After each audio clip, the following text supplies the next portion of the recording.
Amazing Grace adalah judul dari instrumen yang saya gunakan mengiringi renungan ini. Setiap kali misa pada saat komuni, saya akan menyanyikan lagu ini sebelum membagikan komuni. Dan ada seorang anak remaja mengatakan pada saya, "Pastor, kenapa pastor menyanyikan Yesus, Yesus itu? Jumlahnya 14. Saya juga tidak pernah menghitung berapa kali saya mengucapkan atau menyanyikan kata Yesus.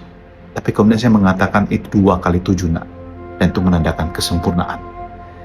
Sebenarnya lagu tersebut adalah untuk mengundang saya pribadi dan juga umat yang hadir mengingat dan benar-benar menyadari dengan menyambut Kristus. Kristus sungguh hidup dalam diri saya. Sehingga seperti kata Paulus dalam suratnya kepada jemaat di Kolose yang dibacakan dalam bacaan kedua di hari Minggu biasa ke-18, Kristuslah hidup kita. Semoga itu Anda sadari ketika Anda pergi Ekaristi. Menjadikan Kristus sebagai hidup kita berarti kita mengutamakan Dia. Menjadikan Dia sebagai dasar segalanya. Mungkin kita mencari kehidupan, kita mencari rezeki, tapi itu semua jangan membuat kita terbias dari apa yang menjadi tujuan hidup kita. Paulus bahkan mengingatkan, hati-hati dengan dosa-dosa itu. Percabulan, persinahan, hawa nafsu, nafsu jahat, dan keserakahan yang sama dengan penyembahan berhala. Ya, ketika kita mengejar semua itu dan kita hanya ingin itu, lalu kita lupa pada Tuhan.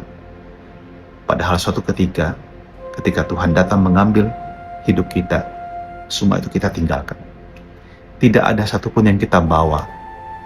Maka kita mari merenung, adakah saya memberikan tempat bagi Kristus dalam hidup saya? Saya hidupkah sebagai seorang anak Tuhan? Atau masih banyak kelemahan saya, dosa saya, biarlah direnggut oleh Kristus, biarlah itu dibersihkan oleh Tuhan.